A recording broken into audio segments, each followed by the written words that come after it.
Hey y'all, it's me, Lynn Daniel, coming to you today from the Lynn Daniel channel here on YouTube. I want to welcome you all and thank you all for coming to this live. This is me coming live to you from Phoenix, Arizona, in my little bitty office here at home. And I haven't been on YouTube in a while. I think the last videos that I posted on this channel, my Lynn Daniel channel, were videos when I was singing my Spanish language skills all summer, trying to glow up, trying to blow up, trying to get better in my Spanish speaking and my Spanish listening skills. My Spanish writing skills are stronger than my speaking and listening skills because that's when I was in eighth grade. We learned Spanish from a book. So, yeah. But I'm coming today, guys, because I wanted to talk about how to glow and grow your potential in your private life, in your career life, in your business and academics, academia. And so I am actively engaged in all of those areas in life. So I feel that I'm fit to speak on them. So, welcome in. Thank you very much for coming in. And whenever you view this video, whenever, if not today, the day that it is going live, whenever you view this video, thank you for checking it out. All right, so now I want to tell you a little bit about myself in case you don't knew who, know who I am. I'm excited. I'm excited because I feel like I have something to share with you. I'm excited because I haven't been on YouTube in a while as far as posting. And I'm just excited about life. Life in general is good. So I'm excited about life. Okay. All right. So I want to tell you a little bit about who I am in case you don't know me, right? I am a high school English teacher, freshman English. I have taught middle school for a zillion years and dog years, and now I'm teaching high school. I love teaching. That I identify as a teacher. That's who I am. I love teaching because I love to see when young people's brains grow and their skill set develop and they finally get it and they get insight. I love that. That's very empowering to see them become empowered. And so I identify as a teacher because that's what I do for my career. I'm a mom. I'm a grandma, Meemaw. My grandchildren call me Meemaw. I am a doctoral candidate. I'm finishing my doctorate as I speak.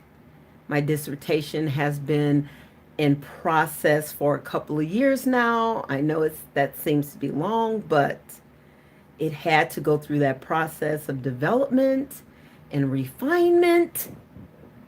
And so I'm making great progress on this dissertation. Hopefully I will be finished soon enough.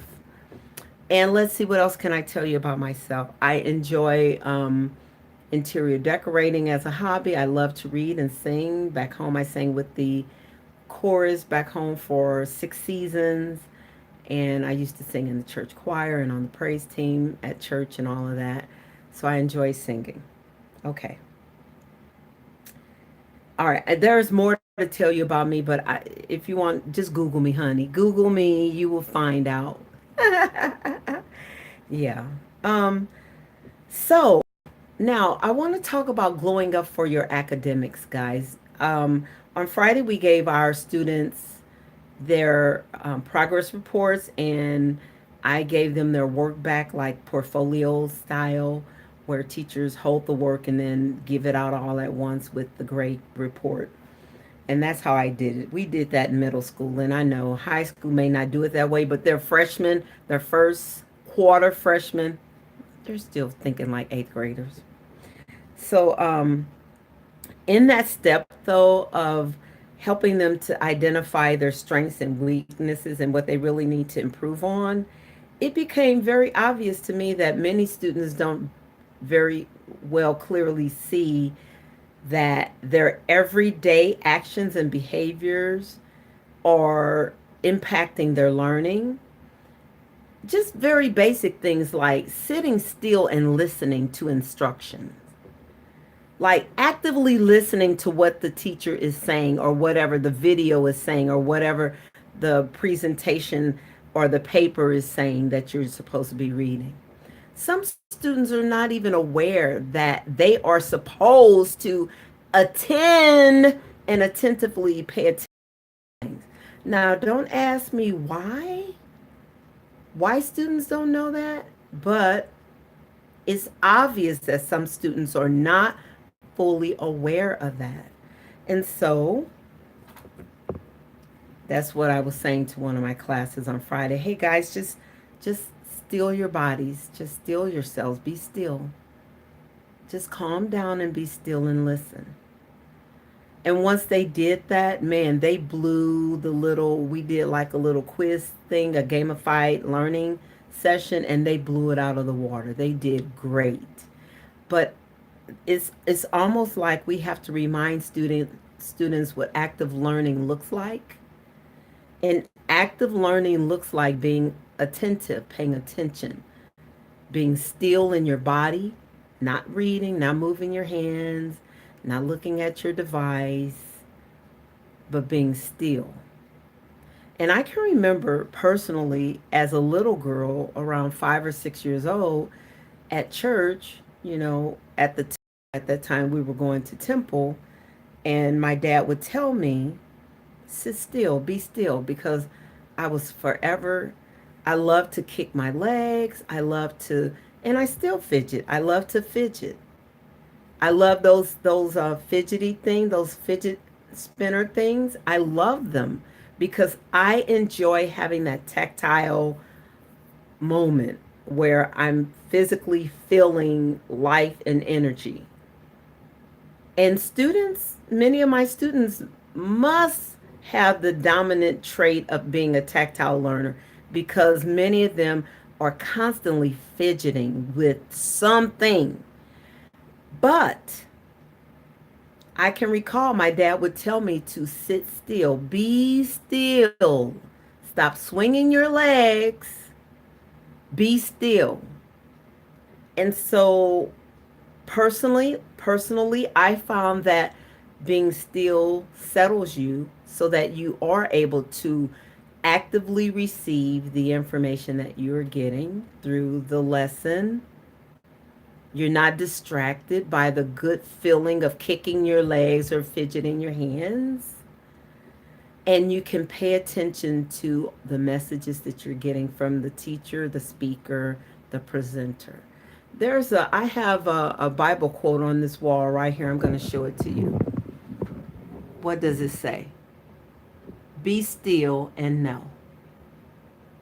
Be still and know, from Psalms 46:10. Be still. Be still and you will know. As my students showed me, proved to me on Friday, once they settled down, they knocked that gamified learning session out the park. Okay? So glowing and growing in your academics requires strategic learning approaches. Strategic learning approaches. So that means that you've got to figure out the best way that you receive information, like your strength, like Howard Gardner has the 8 modalities of learning. I think he has 9 modalities now. But you've got to figure out what modality is your strongest modality and then attend to it. Use it to help you learn and to gain information so that you are actively engaged in learning. You're not distracted by your phone, by your device. You're not distracted by your best friend giggling in your ear. You're not distracted by that good book you're reading. Okay? All right. So I hope I made that clear that academics require attention, strategic attention, strategic learning. How long have I been a teacher? Thank you, Natural Sweet Tooth. I have been a teacher. This is my 35th year teaching. This is my first year teaching during the school year for high school English. I taught high school in English in the summer sessions.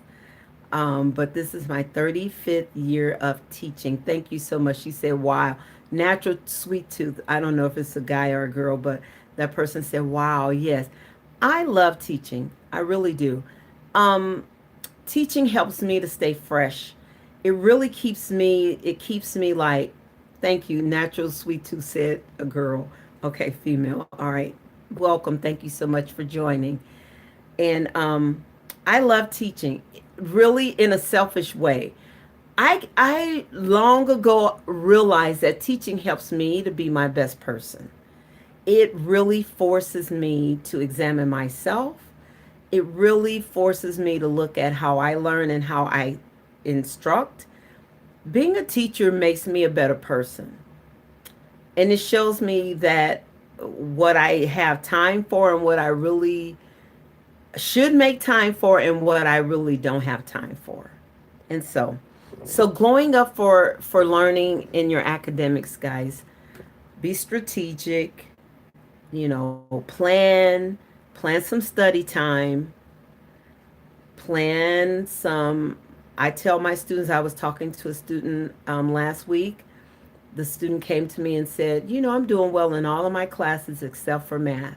And I said, well, I taught the student in 8th grade, and I told the student, I said, well, do you remember how when we would do spiral review, we would watch a Khan Academy video, and then you all would take notes in your journals, and then you would practice, and then you would take the assessment. That's what you have to do.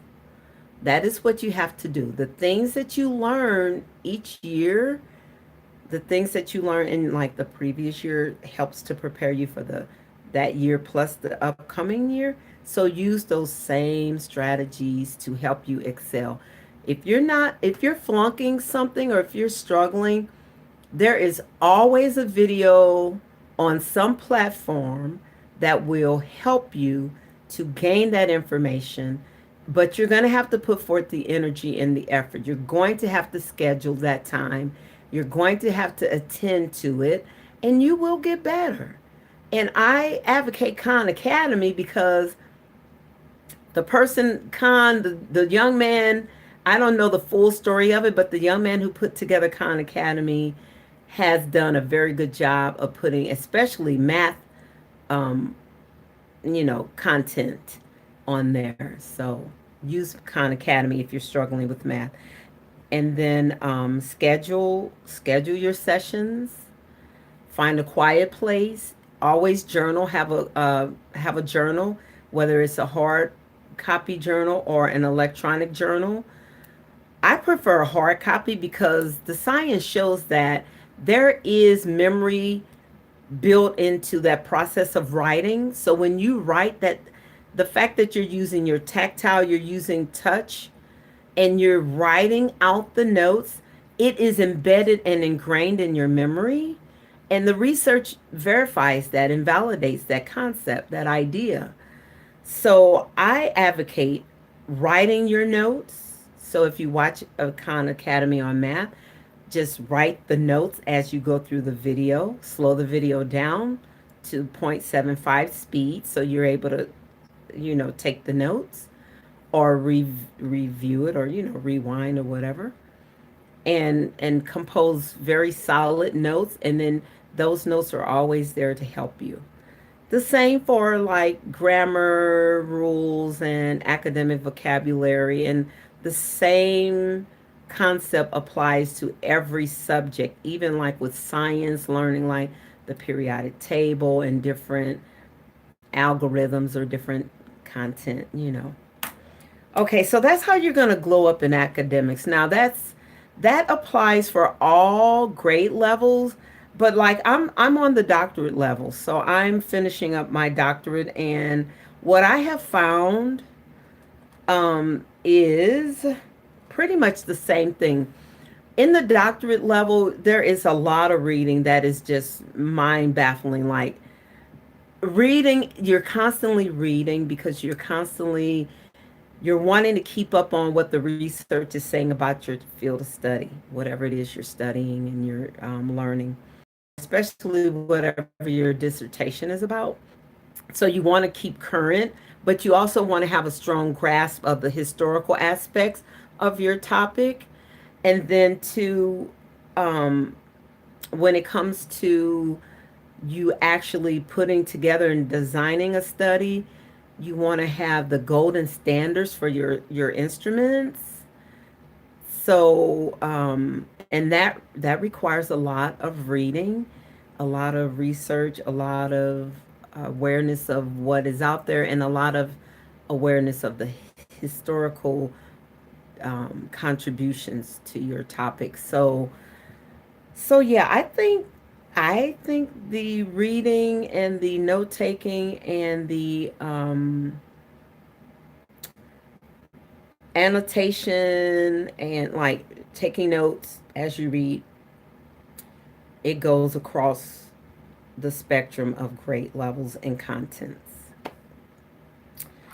Okay, so sorry to bore y'all, but I mean really this is what it breaks down to. Like, it's not sexy, guys. It's not sexy. And that's the thing about what really matters in life. It's not sexy.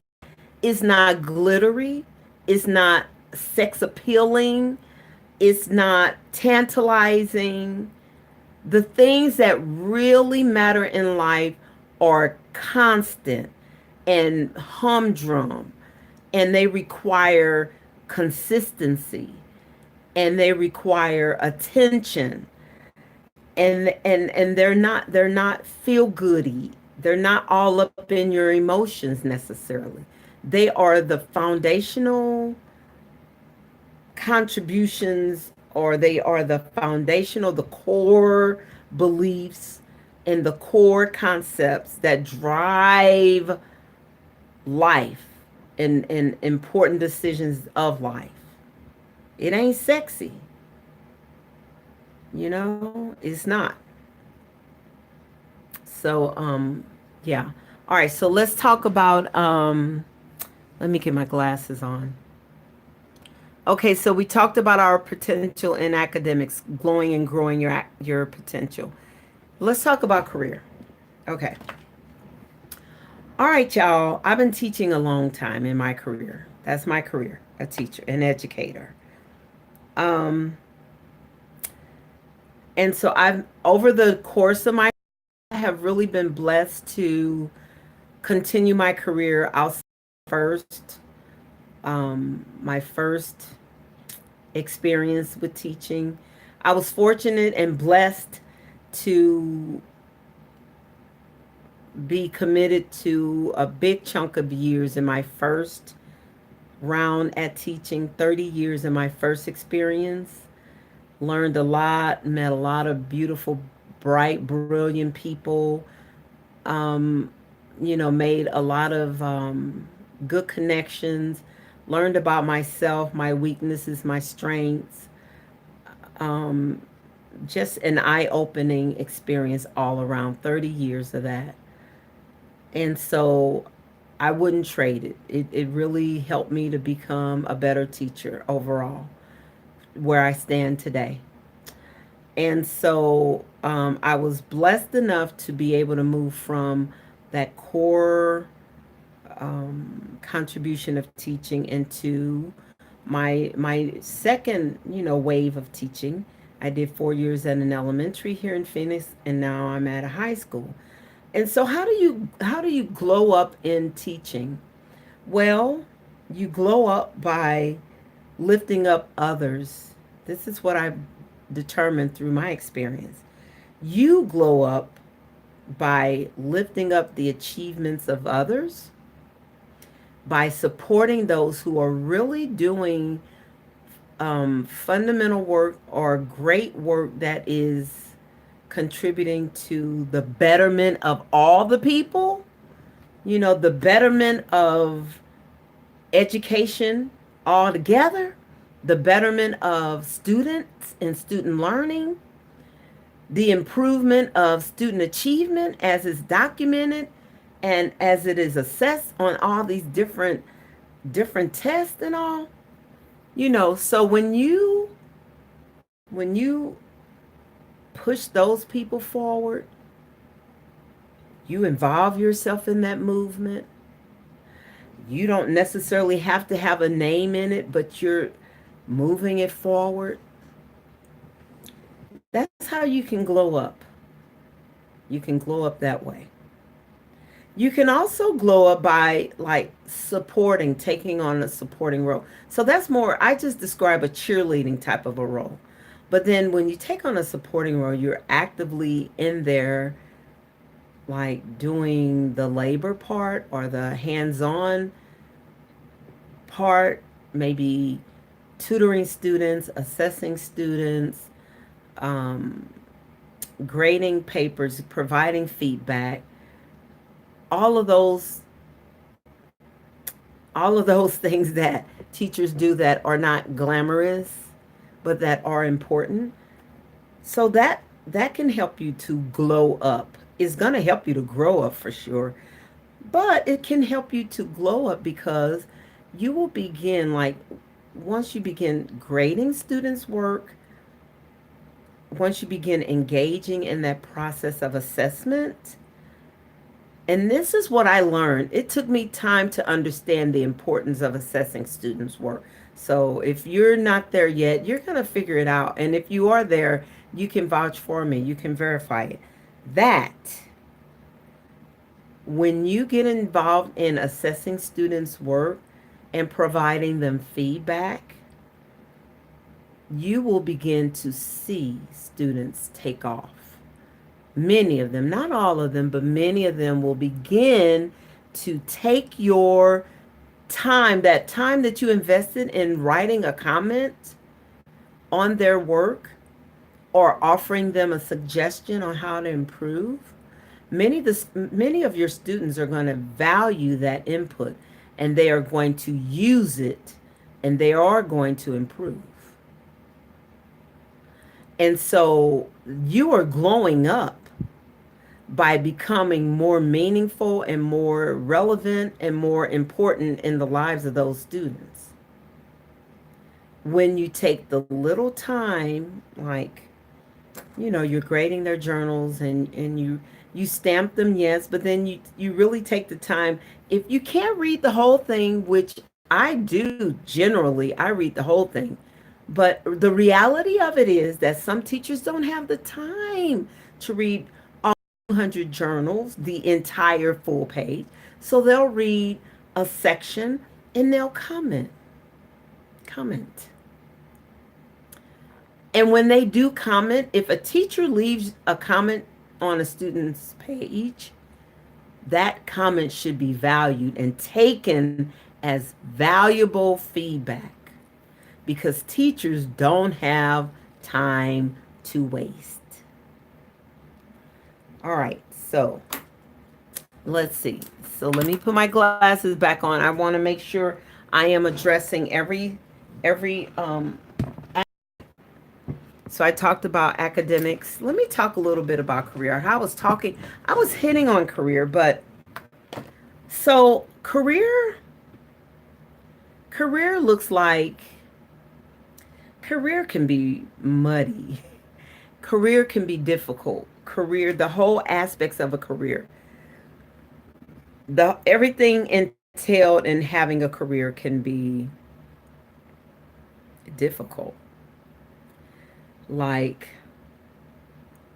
because it's a lived experience. Having a career is a lived experience that does not always feel good, and it is not always a good, positive thing that you're doing. Yes, you have a career, but it's demanding, and you're tired, and you're underpaid, and you're underappreciated. And so those emotional components weigh so heavy on your soul that they overshadow the fact that you have a career.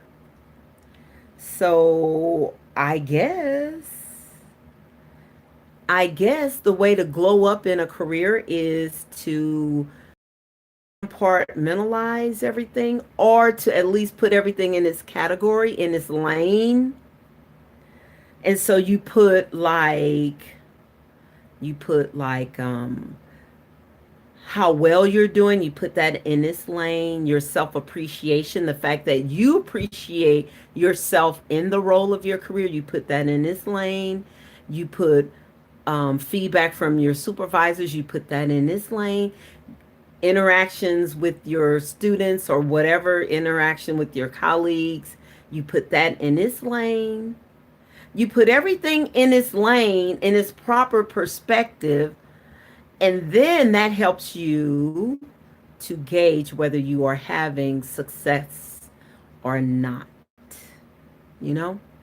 So like so let's say one day you get bummed out because your supervisor criticizes you for something. You get bummed out over that. Okay, but that's one lane.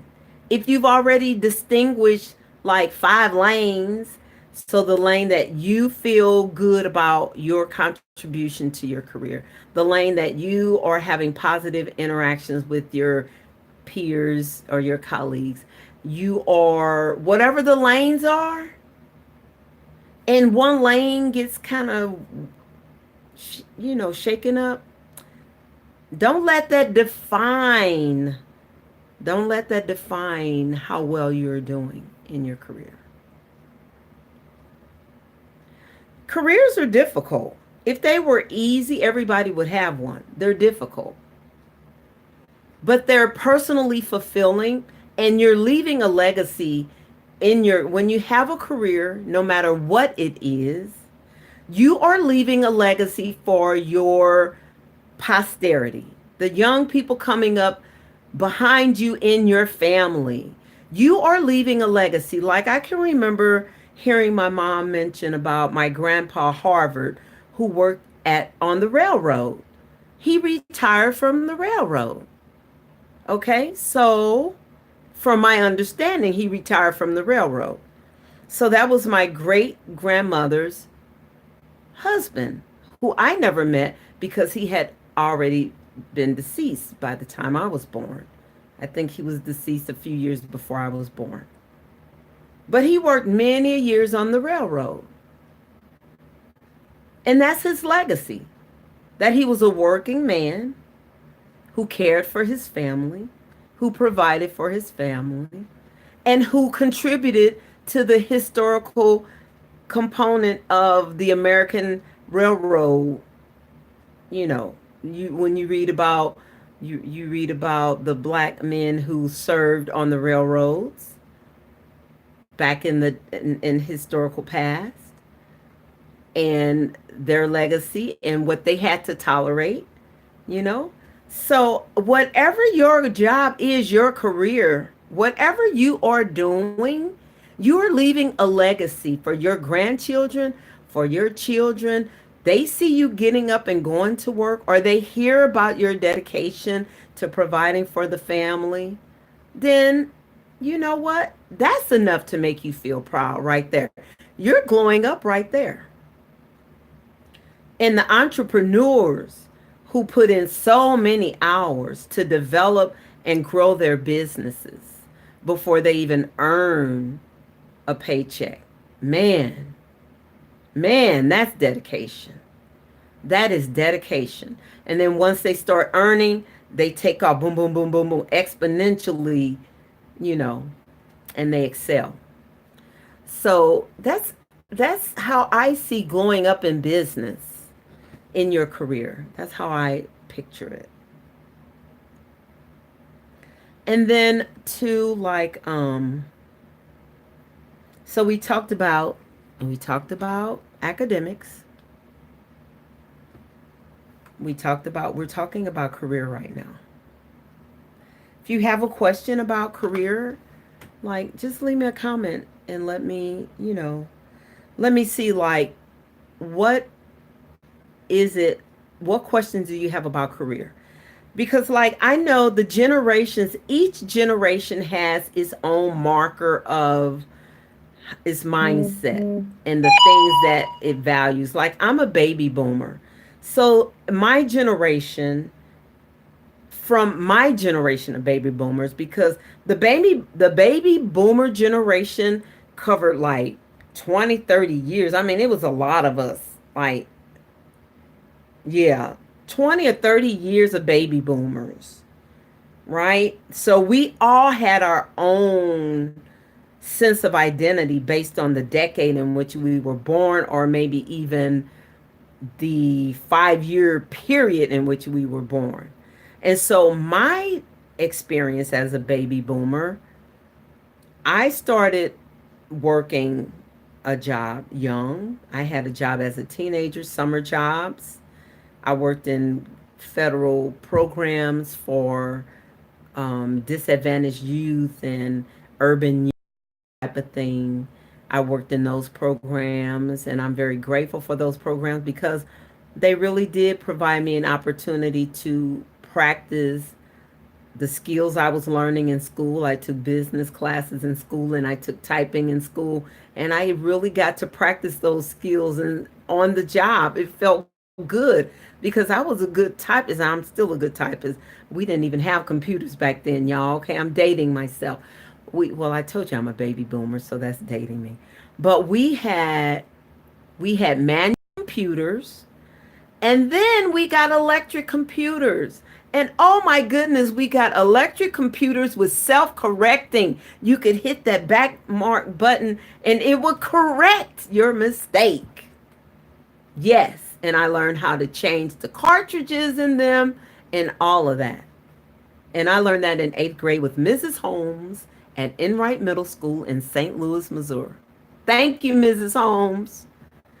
All right. So the point I am making is that baby boomers or whatever generation you are, Xers or millennials or whatever, we all have our own mindsets about learning or about the world that we live in, about how we see our contributions or even our abilities to make contributions in our world, shaped by the generation that we have been born into. And so my generation, being born into a baby boomer generation and growing up in the 70s and seeing all the advantages, the opportunities that were afforded black people in that time frame. Because prior to that, a few years after I was born, the Civil Rights Act became legislation. And so with that, opportunities began to open up for blacks and for women.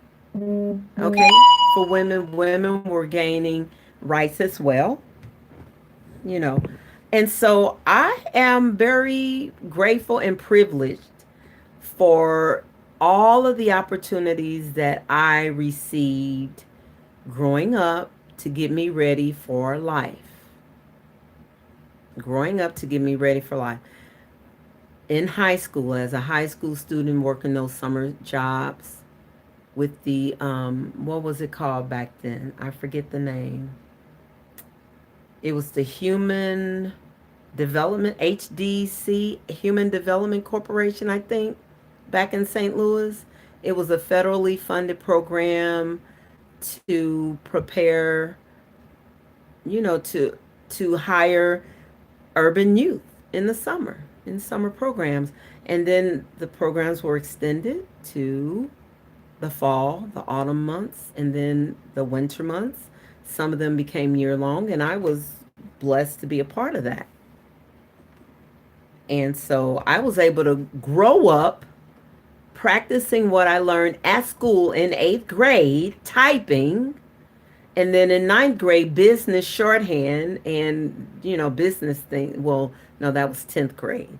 I was able to use those skills in real life working career. So sometimes your growing up is going to happen first. You're acquiring the skills that you need, and then you're going to glow up once you have become a master of your skills. Well, I hadn't acquired mastery of my skills in high school. I don't think, well, in typing maybe, but there are so many that you learn that, I did not glow up in high school. But as you continue to practice and hone your skills and get better and improve, you will glow up. And even when you're growing up, you still may glow up because you do what you know, you do it well enough to catch the attention of a teacher or of a boss or of a mentor, someone who would like to mentor you. They would want to take on the role as someone to shape you and guide you through the rest of your career. Okay, so I hope that is making sense. I hope you all are understanding what I am saying. I want to thank those of you who are viewing, who have stopped in and left comments. Thank you very much. I'm going to keep going. It's been 30 almost 36 minutes, but I'm going to keep going because I know my students watch this channel, and so I want my students to hear this. And they don't watch my teacher channel because my teacher channel is really for teachers. I really would prefer just teachers come over there. But for my students who may see me on this channel, my students last year who are now freshmen, my students from the previous year who are now sophomores, my students from the year before that who are now juniors, okay? So I'm speaking to my Phoenix students, and then my students back home. I don't know if they watch my channel, but my students back home are in college now, or they're in real life scenarios now. Some of them may be parents now or own businesses or whatever. So they are now. The last time I can remember, I was in a Walmart one year. It's been over 5 years because I've been here almost 5 years. But I was in a Walmart and I saw a student I taught in seventh grade, and she was a mom and a wife. She had maybe 3 or 4 children, and she was living life, real life, learning. So no matter what your life direction takes, you're going to have really good problem solving skills. You're going to have very strong self awareness skills, knowing your strengths, your weaknesses, understanding what motivates you, what frustrates you, um, understanding how you operate, all of those, how you function in various scenarios and with different, like in different um, experiences or purposes for the learning. And just really understanding that self awareness piece, that social emotional wellness piece is how it's being taught today. That social emotional awareness, that social emotional wellness. Those are so important to learning, guys. Self management, being able to like manage your skills, manage your attitude, manage your reaction, manage your frustration, manage that internal force, managing that. That's very important. Nowadays we're learning a lot about trauma-based, trauma-informed instruction, trauma-informed processes, methods, plans, because in today's society, with all the traumas that occur in school settings and in once upon a time safe settings, we have a lot of young people who are growing up traumatized, moving into the workforce traumatized, moving into relationships emotionally traumatized. And so now we have whole schools of thought, whole trainings, whole processes and rituals that teachers teach their students about becoming informed about the trauma that they've endured and how to manage that through social interactions and how to manage their emotions. in their social interactions. It's real, man. After 9/11, which is almost 20 years ago, 19 years ago, right? 18, 19 years ago. After 9/11, 9/11 was extremely traumatizing to the whole nation. And so Columbine was before that. Columbine was 1999. Then 9/11 was 2 years later. That trauma just really shattered the emotional fabric and the psychological makeup of Americans. Were schools, the sacred ground of schools, you mean to say you can't go to school? The sacred haven of a school, you can't be safe there anymore? That was shattered. And then going to work in a high rise building in a busy metropolitan area, that's not sacred? That was shattered. And so nowadays, we are having a lot of talk about trauma informed instruction, trauma based learning, and all of that. It's not teaching, it's not designed to teach you about what is traumatic. It is designed to teach students how to manage their social, emotional interactions and development, and how to identify when they are triggered or feeling triggered to act out. Like if they're upset and frustrated and they want to yell at the teacher or yell at a peer or punch someone, instead of doing those things, identify what's going on in here internally and address it. And so these are things that will help you to grow up. Being aware of trauma informed instruction can help you to grow up and glow up on your job and at school. Because let's say if you are a student who previously would just go off on everybody, that's your reputation, you go off on everybody. Well, you know what? That's old. That's your old way of handling and of managing. That's outdated because under the climate that we are now with law enforcement and everything, the tolerance is very low for that kind of reaction coming from people. And the reaction from law enforcement may be very heavy handed on individuals who just jump off into being violent.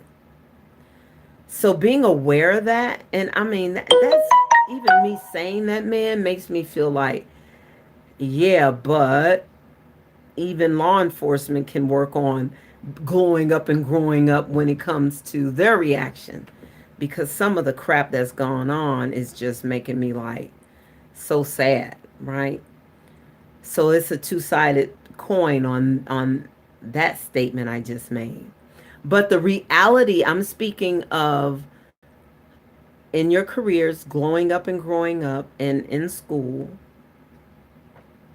So if you're a student who used to go off on everybody as your way of dealing with your frustration or with your needs not getting met or whatever, it's important for you to understand that the reaction to that type of reaction or the response to that type of reaction is low tolerance. People aren't dealing with that anymore. It's not acceptable for you to go off on people. It's not acceptable for you to cuss out folks or be rude. It's not acceptable for you to hit folks because the response to your actions is going to be very heavy handed. That's the climate we live under now. That's the climate that we live under. So growing up means becoming very informed about the trauma that you've suffered or endured and how it really affects you emotionally, interactionally with others, even how it affects your perception of things, comments people make, the way things are handled, and Yeah, trauma-informed instruction, though, I'm learning a lot about it through this cohort that I am a part of.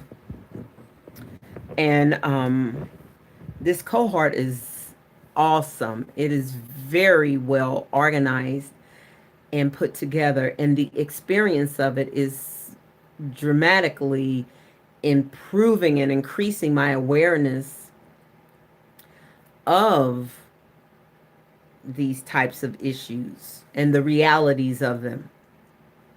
And so yeah, growing up relationally and emotionally and socially is going to require a lot of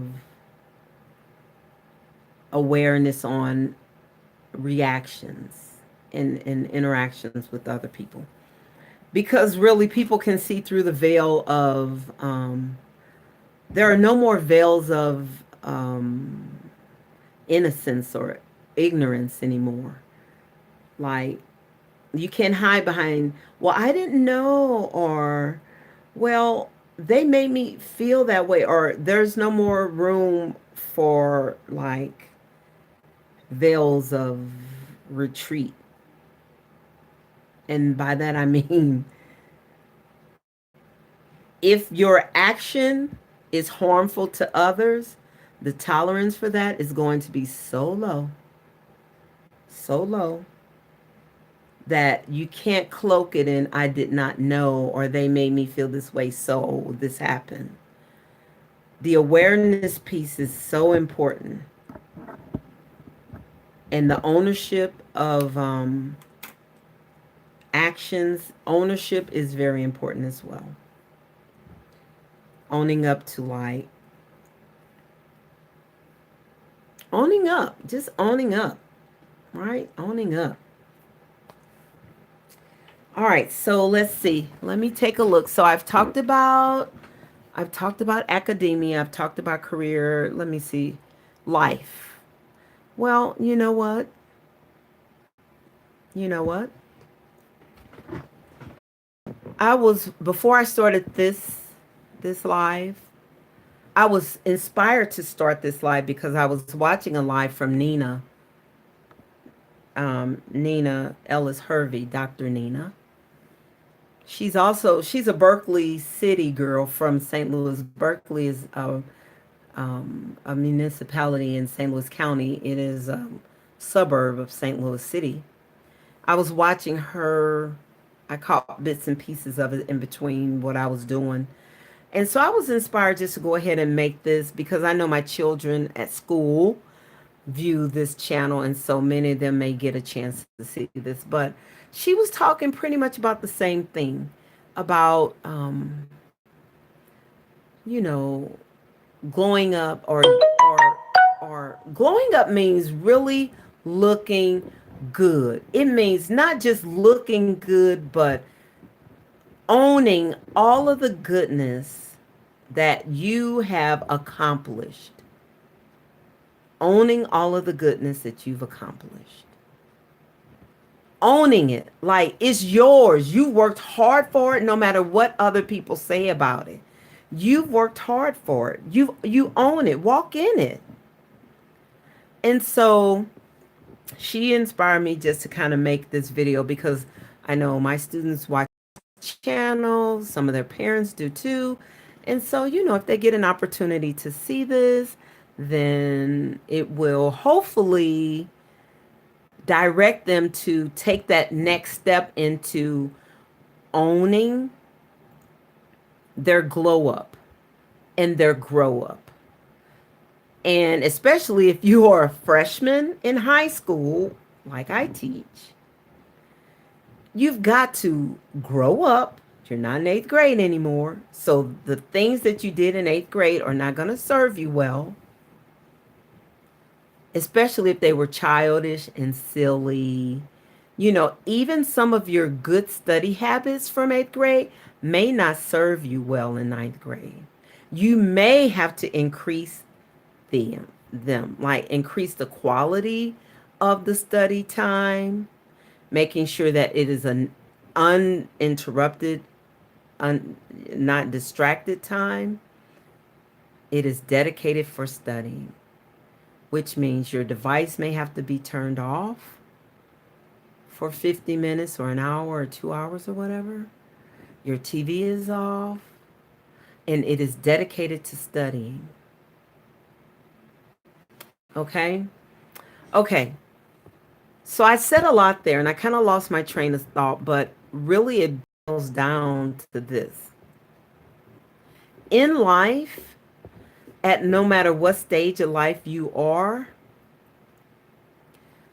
there are opportunities for you to grow up and glow up. The grow up part is you maturing or handling your business in the most mature way possible, in the most responsible way possible. And the glow up is like, hey, you really you did it. And accolades are yours.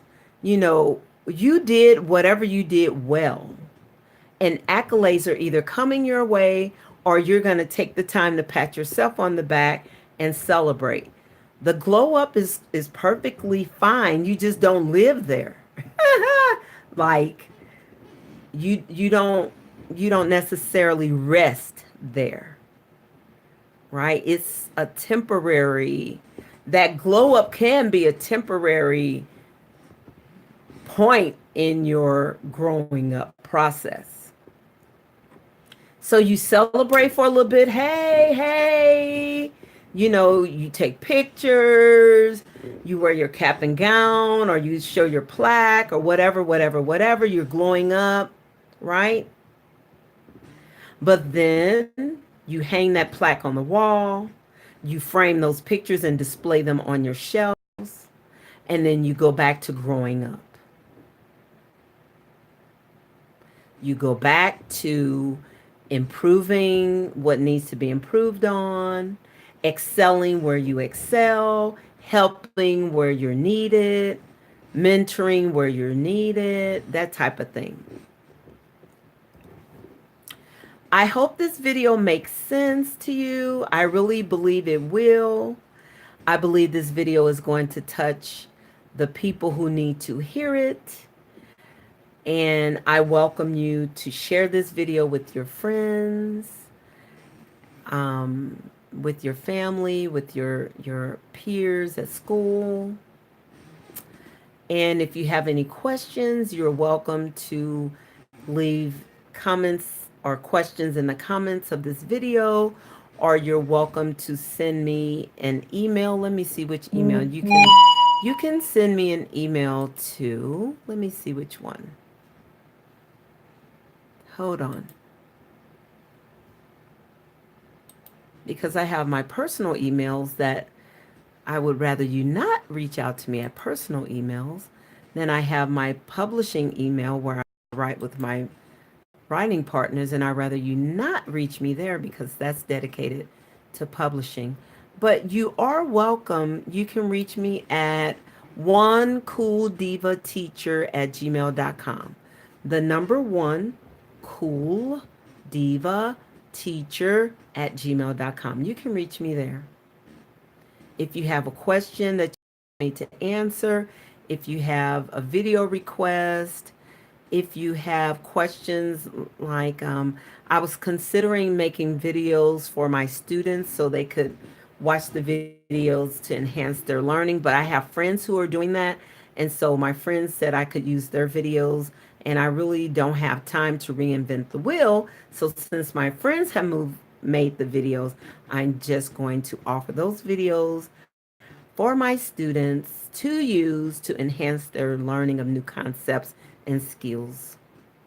But if you want to reach out to me, the number 1cooldivateacher@gmail.com. Okay? Thank you all again for viewing this video. I am going to work on, I'm making an escape room for my students for this week because we are doing story elements, and I want to make the activities fun for them, where they are They're learning and they're showing that they're learning, but they're doing it through an escape room type of fun process. All right, so I'm going to go work on that. And then tomorrow is Labor Day, and maybe I'll spend time with family. I don't know because we didn't firm it up. So I may just spend time with friends. All right, y'all. Be blessed. Take care. Check back. Bye now.